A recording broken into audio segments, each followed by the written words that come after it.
মই ৰাইজক এটাই ৰিকুৱেষ্ট কৰিম যাতে তেওঁলোকে যদি এনেকুৱা কিবা সন্দেহজনক ব্যক্তি বা কিবা দেখে তেওঁলোকে যাতে আইনখন হাতত তুলি নলয়।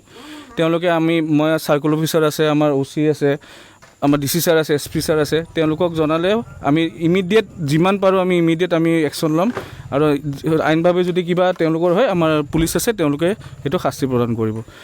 আচলতে কথাটো চলি আছে ধৰক মানে SP ছাৰে কৈছে যে সেইটো চাওক, এতিয়ালৈ আমি যোনটো খবৰ পাইছোঁ বা যিখিনি পাইছোঁ আমি এতিয়ালৈ আহিছোঁ। আজিও আমি আমাৰ বাইদেউজনী যোনজনী কথা ক'লে যে তেওঁলোকে দেখা পাইছে বা, কিন্তু মানুহখিনি এতিয়া পলাই গ'ল। এতিয়া আমি ধৰিলেহে আচল ঘটনাটো গম পাম যে কি আছে, কোন জড়িত আছে এইটো পিছপিনে, বা কিবা এটা চক্ৰ আহিছে নেকি ইয়াতে। চ' সেইটো আমাৰ ইনভেষ্টিগেশ্যন চলি আছে। আমাৰ পুলিচৰ পিনৰ পৰা গোটেইখিনি তেওঁলোকে সহযোগ কৰিছে, আমাৰ এডমিনিষ্ট্ৰেশ্যনো আছে লগত জড়িত হৈ আছে। তো আমি যিমান পাৰোঁ গোটেই আমি, আৰু ইয়াতে যোন আমাৰ বাহিৰা মানুহখিনি আহিছে তেওঁলোকৰো আমি চেকিং চলাই আছোঁ। যিখিনি আমাৰ কনষ্ট্ৰাকশ্যন কোম্পানী য'ত আমাৰ কনষ্ট্ৰাকশ্যন চলি আছে তাৰে যিখিনি লেবাৰ আছে বা যিখিনি আমি চবতে আমি চেকিং কৰি আছোঁ, তেওঁলোকৰ ডাটাবেছ আমাৰ লগত গোটেইখিনি আছে।